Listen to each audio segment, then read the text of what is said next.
ତୋରାଣୀଟା ଆଜି ଦେଖେଇବି ନା କାଲି ଦେଖେଇବି? ଆଜି ଆପଣମାନେ କଦଳୀ ବେଲପତ୍ର ଦେଇଛନ୍ତି, କାଲିଠୁ ଦେଖେଇବି? ଘର ଆଗରେ ଷଣ୍ଢଟା ଶୋଇବ, ଆପଣମାନେ ଜୀବଦାନ ଦେଇଦେଲେ ତ ଦୁଃଖ କରିବ, ଉଠିକି ଯାଇପାରିବନି। ମୁଁ କାଲିଠୁ କୁଣ୍ଡା ତୋରାଣୀ ଦେବି ନା ଆଜି ଦେବି? ଆଜି ଆପଣ କଦଳୀ ଫଦଳୀ ଖୁଆଇଛନ୍ତି, ଆଜି ଖାଇବନି, କାଲିଠୁ ଦେବି? ସେ ପଣ୍ଡିତ ଜଣେ ହସିଦେଲେ, କହିଲେ ଗାଣ ବାଉସିତ ପାରେ ଚାଳିଲେ ଗଣ୍ଠୁଲି କିଛି ବାନ୍ଧିଲେ ପଇସା ନେଲେ ପଳେଇଲେ। ସତରେ ଷଣ୍ଢର ଜୀବଦାନ ଦେଇହବ ମନ୍ତ୍ରରେ? ଯଦି ମନ୍ତ୍ରରେ ଦେଇହବ, ମଣିଷ ମରିଗଲା ପରେ ନୁହେଁ ଗୋସାଇ ଆସ, ତମେ ପରା ପଥର ରାମକୁ ଦେଇଦେଲ ଜୀବଦାନ। ଠାକୁର ଗୋଟେ ପଥର ଥରେ ମନ୍ଦିର ଭିତରକୁ ଗଲା ଯେ ସେ ଠାକୁର ହେଇଗଲା। ଆମେ 1000 ଥର ଭିତରକୁ ପଶୁଛେ, ଆମେ ଠାକୁର ଆମକୁ କିଏ କହୁଛୁ? ଗୋସାଇ ତମେ ଠାକୁରକୁ ଜୀବଦାନ ଦଉଛ, ତମ ବଂଶରେ କେହି ମରୁନଥିବେ? ମରୁଛନ୍ତି? ସାଙ୍ଗେ ସାଙ୍ଗେ ମନ୍ତ୍ର କାଢୁଛନ୍ତି ଜୀବଦାନ।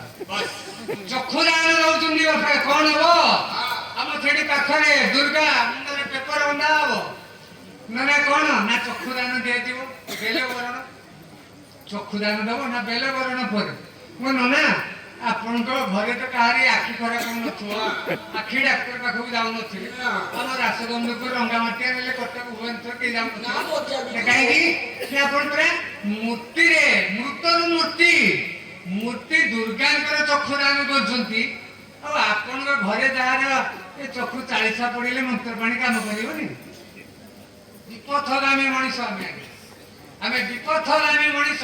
ପ୍ରକୃତରେ ରାମ କିଏ? ପୁରାଣରେ ଆଜ୍ଞା କଣ ଶିକ୍ଷା ପାଉ? ପୁରାଣ ପଢିଲେ ଆଜ୍ଞା ଲାଭ ଅଛି। ଯିଏ ଯୋଉ ଭାବରେ ଯୋଉ ବାଟରେ ବୁଝିଲା, ଆମେ କାହିଁକି ଖରାପ ବୁଝିବା? କାହିଁ ଖରାପ ଭାବିବା? ଆମେ ଯୋଉ ବାଟରେ ବୁଝିଯିବା ଆମ ପାଇଁ ଭଲ। ସେତୁ ବନ୍ଧନ ପ୍ରତିଷ୍ଠା ହଉଛି, ସମସ୍ତେ ପଥର ଆଣୁଛନ୍ତି। ଆମ ପୁରାଣ କହେ ରାମ ରାମ ଲେଖା ହଉଛି, ପଥର କଳେ ପାଣିରେ ଭାସୁଛି। ଆମ ପୁରାଣ କହେ ମର୍ଯ୍ୟାଦା ପୁରୁଷ ରାମଚନ୍ଦ୍ର ଛିଡା ହେଇଛନ୍ତି, ଦେଖିଲେ ମୋ ନାଁ ଲେଖା ହଉଛି, ପଥର ପାଣିରେ ଭାସୁଛି। ଅଲକ୍ଷ୍ୟରେ ପଥରରେ ମର୍ଯ୍ୟାଦା ପୁରୁଷ ରାମଚନ୍ଦ୍ର ରାମ ଲେଖିଲେ, ପଥରଟା ପାଣିରେ ପକେଇଲେ ବୁଡିଗଲା। ଅଲକ୍ଷ୍ୟରେ ହନୁମାନ ଦେଖିଥିଲା, ଠୋ ଠୋ ହଏ